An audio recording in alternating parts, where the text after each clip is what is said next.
The summer sun scorched the asphalt outside Horizon Aerospace's sprawling campus, where glass towers gleamed like a fortress of ambition. Marcus Hayes, a black man in his 30s, stepped from his rusted pickup, his worn coveralls clinging to his lean frame. Grease stains marked the fabric, a badge of years spent wrenching engines.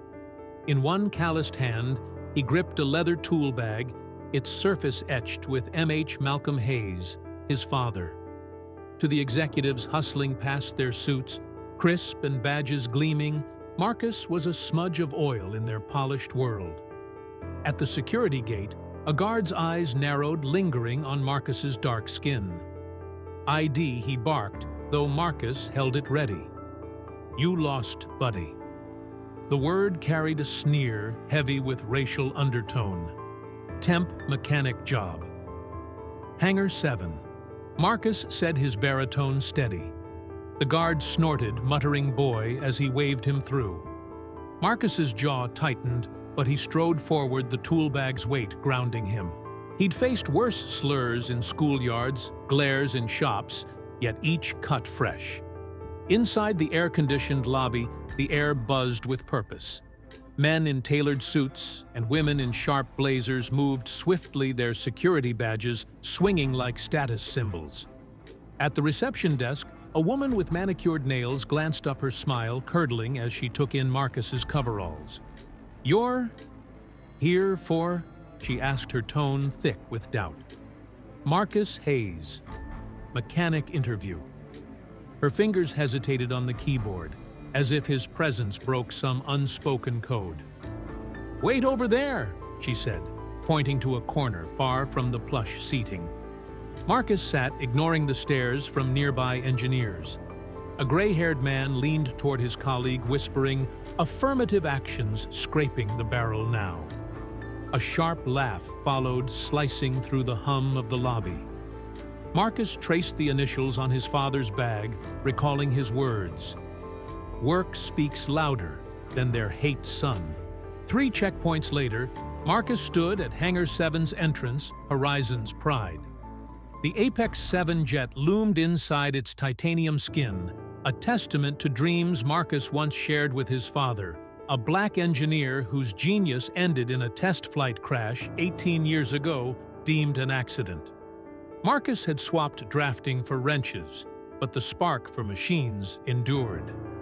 Engineers inside hushed as he entered, their eyes dismissive. "Janitor's office is that way," one jeered, sparking snickers. Marcus kept his broad shoulders squared, his gaze fixed on the jet. At the hangar's center, Victor Langston, Horizon's CEO, held court among investors in sleek suits. Silver-haired and radiating privilege, his cufflinks flashed as he gestured to the Apex 7. "This jet will redefine air dominance," he boasted. "Unmatched thrust, unrivaled efficiency." A young tech, Ethan Brooks, approached Marcus. "New hire, I'm Ethan, Systems Tech." Bad timing, Victor's pitching to Pentagon brass. Before Marcus could reply, alarms screeched. Red lights flashed on a console near the Apex 7's engine. Technicians scrambled, shouting, power grids choking Victor's charm, cracked his face, reddening as he hissed at Roland Pierce, the lead engineer with wire-rimmed glasses. "Fix it." Now Roland barked orders, but the readouts worsened. Investors murmured uneasy. Marcus edged closer, spotting a familiar pattern on a monitor, airflow strangling the fuel system. "Fuel mix is too rich," he muttered. Ethan overheard, startled. "You saw that from here?" Marcus nodded. "Same glitch I've fixed on old engines." Victor forced a laugh for the crowd. "A minor hiccup, gentlemen." His voice strained. Roland shouted, "Ignition's dead." Marcus's mind raced a fix he'd mastered in garages. The guard's slur, the engineer's taunts, burned hot. He stepped forward. "I know what's wrong." Silence fell. Eyes turned to Marcus, a black man in coveralls amid white coats. Victor's lip curled. "And you are Marcus Hayes, mechanic!" Laughter erupted, sharp with scorn. Victor sneered. Enthusiasm's cute, but this ain't your corner chop shop. The racial jab landed echoed by an investor's mutter, diversity stunt. Marcus stood firm. Secondary valves choked. Fuels stalling ignition.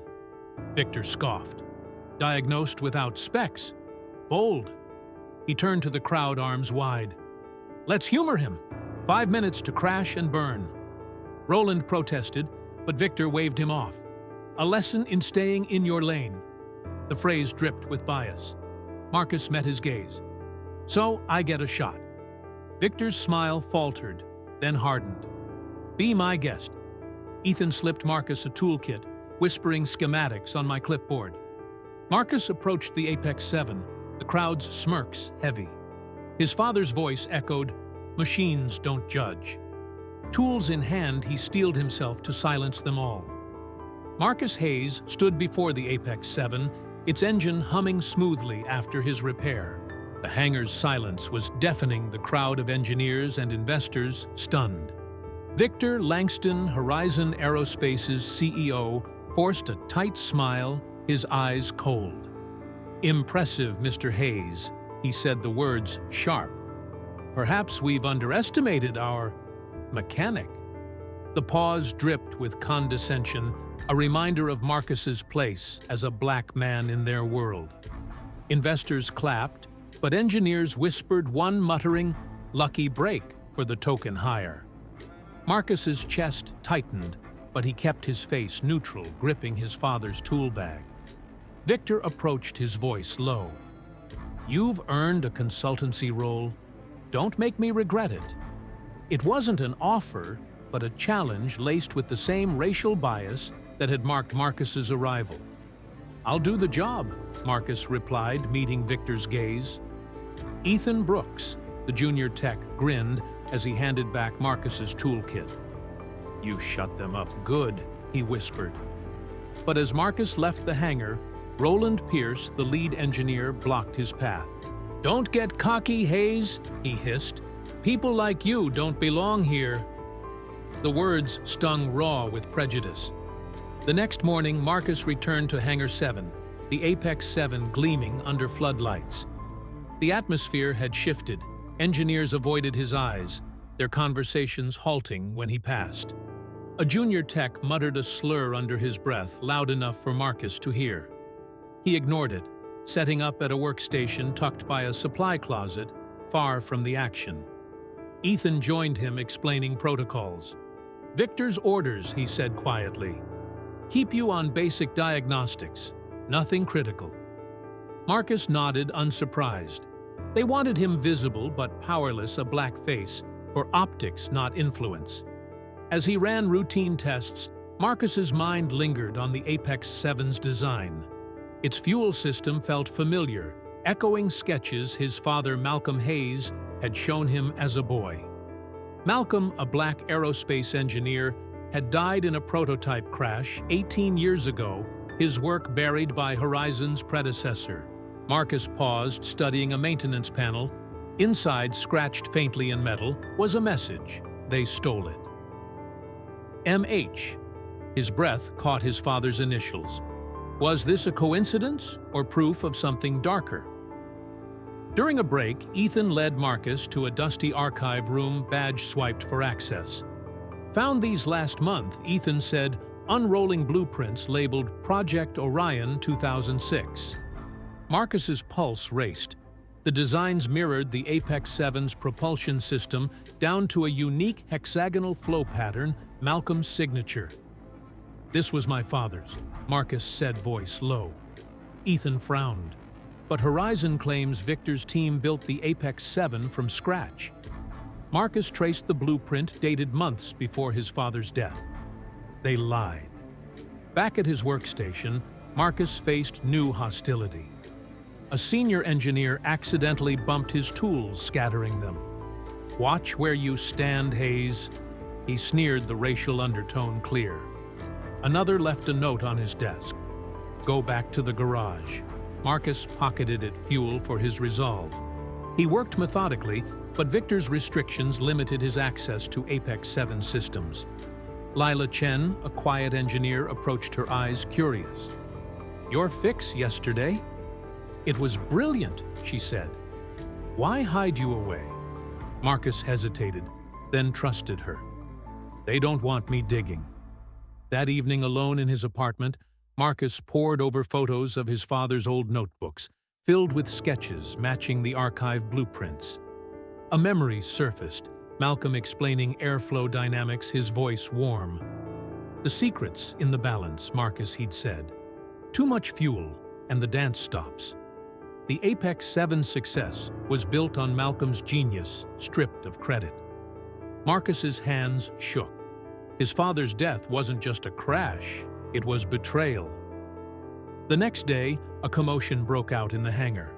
A calibration system showed erratic readings.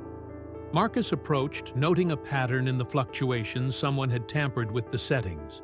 Before he could speak, Roland barked, "Hayes, since you're so eager to play hero, fix it." The challenge was a trap: succeed, and be resented; fail, and be mocked. Marcus reviewed the data, spotting an override tweak only an insider could make. "Settings were changed deliberately," he said evenly. Roland's eyes narrowed. "Prove it." Marcus brought up the system log, revealing a time-stamped alteration from when he'd been in the archives. The implication hung heavy. Someone wanted him blamed. Roland reset the system, muttering, "Lucky catch." But his glance at his team was sharp. Marcus returned to his station, the scratched message echoing, "They stole it." The truth was close, but so was danger. Marcus Hayes' hands trembled as he pried open an Apex 7 maintenance hatch, the hangar's hum masking his racing heart.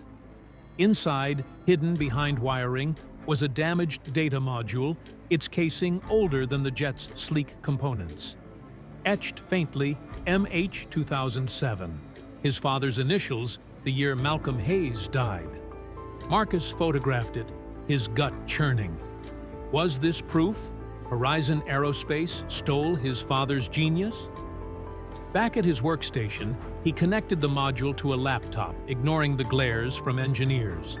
A junior tech hissed, "Keep stealing the spotlight, boy," the slur landing like a fist. Marcus's jaw tightened, but he focused the screen, flickering with corrupted files. Lila Chen, the engineer who'd warmed to him, leaned in. "What's that?" she whispered. "Something they didn't want, found," Marcus said, voice low. Ethan Brooks joined them, his eyes widening as garbled audio played, Malcolm's voice distorted but clear. "They're burying my work." "Skyhawk's a lie." Marcus froze. Skyhawk was Malcolm's prototype, crashed 18 years ago. He knew, Marcus murmured. Lila frowned. Knew what? Before he could answer, alarms blared. The Apex 7 prepped for a test flight sputtered on the runway, its engines choking. In the control room, Victor Langston schmoozed defense officials oblivious until the pilot, Rick Donovan, radioed powers dropping. Controls sluggish. Roland Pierce, the lead engineer, barked switch to backup. Rick's voice tightened. Backup's dead. Engineers scrambled, but readouts worsened. Marcus pushed forward, spotting the same fuel system glitch he'd fixed before, only worse. "It's sabotage," he said loud enough for Roland to hear. Victor whirled, his face livid. "Stay out of this, Hayes." An official muttered, "Who's this guy?" Another sneered, "Diversity hire gone rogue." Marcus ignored them, addressing Rick via comms. "There's an override I installed, right console red switch." Victor's eyes narrowed. "You modified my jet." Marcus met his gaze. "Saved it, you mean?" Rick confirmed, "Found it. Activating." 3 tense seconds passed. Then the readouts stabilized. Controls back, Rick radioed, relief evident. The jet landed safely, but Victor grabbed Marcus's arm, hissing, "You're done." That afternoon, Victor announced Marcus's suspension, framing him as a reckless outsider. A board member nodded, muttering, "Can't trust his kind with tech like this." The racial jab burned. Marcus, Ethan, and Lila met in a disused workshop near the archives, their new base. They tampered with the jet, Marcus said, showing the module's photos. Same way they killed my father. Ethan hacked the module, recovering more audio. If I die, it's no accident. Lila gasped. We need proof. Marcus spread out Malcolm's old notebooks, their sketches matching the Apex 7. We rebuild his design, he said. Prove it's his. They worked nights scavenging parts, but racial hostility dogged Marcus. His workstation was vandalized, a scrawled note reading, "Go home, thug." One evening, Roland cornered Marcus in the workshop. You're stirring up trouble, he growled, his face haggard. Like your father. Marcus stood tall. What do you know about him? Roland's eyes darted, guilt flickering. Victor pushed us to cut safety systems in '07, he admitted. Said Malcolm was paranoid, a minority crying wolf. When he crashed, Victor had reports ready, pilot error. Marcus's fists clenched. You let him die. Roland looked away. I had a family. Victor owned me. The confession fueled Marcus's resolve. With Ethan's coding and Lila's calibration, they built a scale model of Malcolm's propulsion system, its efficiency outpacing the Apex 7's flawed design. But danger loomed. Marcus's locker was broken into, his father's notebook stolen. Security logs showed an override code, someone high up. Victor's cleaning house, Lila said. Ethan nodded. He's scared. Marcus stared at the model, its hexagonal flow pattern, a mirror of his father's genius. He should be. The next day, Victor tightened security, restricting Marcus's allies. A co-worker spat, You're why we can't have nice things. The racial venom clear. Marcus found another message scratched in his desk truths, in the blue jet. It was Malcolm's handwriting from a notebook page he'd seen as a boy. His father had left breadcrumbs, knowing someone would follow. Marcus's resolve hardened. The Apex 7 was a stolen legacy built on blood. He'd tear it down, no matter the cost. Marcus Hayes sat in his dimly lit apartment, the damaged data module from the Apex 7 in his hands. His father's voice, "If I die, it's no accident," echoed in his mind. He'd sent evidence to Marcus Webb, a tech journalist known for exposing corporate corruption, blueprints, audio fragments, and logs showing the Apex 7's design mirrored Malcolm Hayes' stolen work. At midnight, Webb's article dropped Horizon's stolen genius, a black engineer's legacy erased. By morning, it was viral, trending with hashtags like "Chanchu Justice for Malcolm." Horizon's stock plummeted, and protesters gathered outside its gates, chanting for accountability. Victor Langston, Horizon's CEO, struck back ruthlessly. A press release called Marcus a disgruntled temp peddling lies. Fabricated records surfaced online, painting him as a thief, fired from past jobs, with dog whistle headlines like "Angry Ex-Employee Targets Aerospace Giant." A pundit on a news show sneered typical entitlement from his kind. The racial smear stung, but Marcus stayed focused, his father's tool bag, a reminder of why he fought. Ethan Brooks and Lila Chen, his allies, met him at Lila's place, now their safe haven. "They're burying you," Lila said, scrolling through the attacks. Ethan nodded. "We need to hit back." Webb offered Marcus a live interview on Tech Insight. Despite his private nature, Marcus agreed, knowing silence favored Victor. That evening, via video link, he faced a skeptical host who pressed, "Aren't you just an angry black man with a grudge?" The question dripped with bias, but Marcus's voice stayed steady. "This isn't about anger. It's about truth. My father, Dr. Malcolm Hayes, designed propulsion systems Horizon claimed as their own. His safety protocols were removed, causing his death. I have proof." He detailed the blueprints and audio, his expertise silencing doubters. Social media erupted in support, with meme for Marcus Speaks trending. Back at Horizon, cracks formed. Junior engineers inspired by Marcus's stand leaked more evidence: test failures, buried safety overrides ignored. Marcus received an encrypted message, Northern Plaza Garage, midnight. Against Ethan's protests, he went Lila streaming from his hidden phone.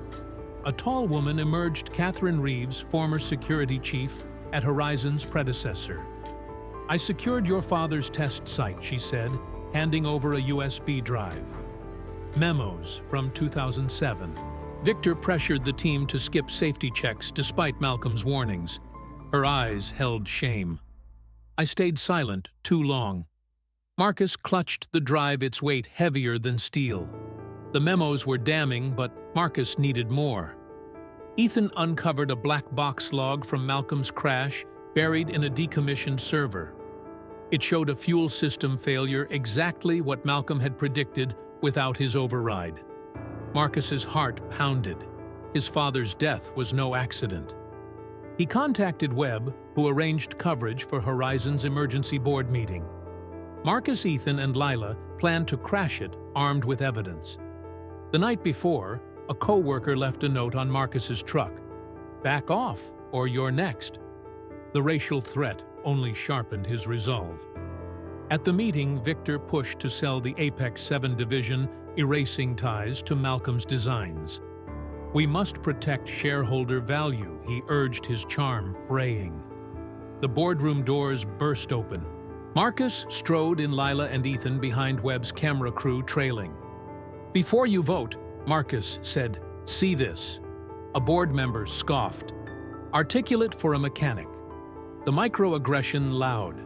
Marcus ignored it, projecting the black box log memos and Malcolm's audio. "Victor stole my father's work and killed him by gutting safety systems," he said, voice unwavering. The room fell silent as the log played Malcolm's warnings clear. Catherine's memos named Victor as the decision-maker. Engineers' leaks confirmed a pattern of deception. Investors watching the live stream flooded Horizon with demands. Victor sputtered, "This is fabricated, a conspiracy by a vengeful enough." The board chair snapped a stern woman who'd clashed with Victor. "We're suspending you pending investigation." Victor's face drained of color, his empire crumbling. As security escorted him out, he glared at Marcus, hissing, "You'll regret this, boy." The slur was his last jab. Marcus left the boardroom, protesters' chants echoing outside. Lila squeezed his arm. "You did it." Ethan grinned. "He's done." But Marcus knew the fight wasn't over. In his apartment, he opened his father's tool bag, finding a faded photo of Malcolm teaching him to fix an engine. "One step closer, Dad," he whispered. The truth was out, but justice demanded more. Marcus Hayes walked through Horizon Aerospace's hangar, no longer an outsider in worn coveralls. The board had rebranded the company Horizon Robotics, honoring Dr. Elise Hayes, whose stolen propulsion designs fueled its rise. Victor Langston faced trial for fraud and negligent homicide, his empire reduced to courtroom echoes. Marcus, now heading the Malcolm 1 redesign, stood before the jet, its sleek frame reborn with Elise's safety systems. Some engineers still whispered, "He's only here for the headlines," their racial bias lingering like rust. But Marcus's results silenced most, his mother's badge pinned to his jacket, a quiet rebuke. Dr. Cynthia Shaw, the new CEO and Elise's old colleague, gave Marcus access to archived designs. In her office, a photo of Elise at a conference hung beside Marcus's blueprints. "Your mother was too brilliant for them," Cynthia said. They feared her. Marcus opened a file, finding Elise's hybrid propulsion concepts decades ahead. "This could have changed everything," he whispered. That evening, he found a package at his apartment, a letter from Elise dated days before her 2007 crash, found in a defunct facility. "Marcus, if you're reading this, I failed. Build anyway. Fly anyway. For you, Mom." A photo showed 10-year-old Marcus beside Elise, both grinning by a prototype. Tears fell, but closure settled in. Marcus led the Malcolm One's rebuild, Lila Chen and Ethan Brooks at his side. The jet balanced Elise's vision power with protection. During a test prep, a senior engineer muttered, "Hope he doesn't crash it like his mom." The racial jab stung, but Lila shot back, "He'll outfly you all." Marcus focused integrating triple redundant safety overrides Elise designed. The board, led by a woman who'd opposed Victor, visited. "We're renaming the jet Malcolm One," she said. Marcus's throat tightened. "After my mother," she nodded. "Her legacy, your triumph." The hangar erupted in applause, though some glares lingered. The trial gripped the nation. Marcus testified, facing Victor's cold stare. Dr. Elise Hayes warned of risks, he said, voice steady. Victor removed her safety system for profit, causing her death. A juror's nod gave hope. Harlan Tate, a guilt-ridden engineer, confessed Victor's orders to falsify reports. Catherine Reeves detailed 2007 memos. On day 10, a tape played Elise's voice. "Victor, this override saves lives. You're risking mine." Victor's reply, "Take the risk or you're out." The jury convicted him, sentencing him to 30 years. Marcus exhaled, whispering, "Justice, Mom." The Malcolm One's test flight fell on Elise's would-be 60th birthday. Marcus shocked the team, announcing, "I'm piloting." Cynthia hesitated. "We have test pilots." Marcus stood firm. "I trained at 22 flew to honor her. This is mine." Ethan, now with a drone NGO, caught him outside. "Never knew you flew," he said, their rift healed. Marcus smiled, kept it quiet. In the cockpit, the Malcolm One's controls felt alive. "Control, this is Malcolm One," he radioed. Lila's voice replying, "Cleared for takeoff. Fly safe." The jet soared its engines, humming Elise's design-efficient stable. For 45 minutes, Marcus executed maneuvers live-streamed nationwide. Black girls in schools watched eyes wide, seeing a black man defy gravity and doubt. The Malcolm One landed flawlessly, cheers erupting. A teen from a STEM program clutching sketches approached. "Mr. Hayes, can I build jets too?" she asked. "My teacher says it's not for us." Marcus knelt, pinning a future flyer badge on her. "Zoe, you'll build wings. Never let them dim your fire." Marcus launched the Elise Hayes Mentorship Program, funding underrepresented engineers. At its gala, he spoke to 20 fellows, diverse, determined. "My mother faced walls because of her skin," he said. "You'll face them too. Build anyway." Applause thundered. Cynthia offered him Chief Innovation Officer. Marcus countered, "I want a mentorship division shaping the next generation." She agreed, smiling. Later, Lila introduced a new engineer, awed by Marcus. "You changed how I see myself," she said. Marcus nodded. "You were always enough." Months later, Marcus sketched an atmospheric shuttle extending Elise's concepts to space. From his office, he saw the Malcolm One. Prepped for demo. A lobby mural showed Elise and Marcus blueprints in hand, with Horizon's motto, "We build for dreamers." Sunset gilded the airfield, and Marcus's eyes gleamed not with past pain but hope. He'd reclaimed his mother's legacy, proving black brilliance could soar. As Zoe's generation rose, he'd guide them, ensuring no genius was buried again.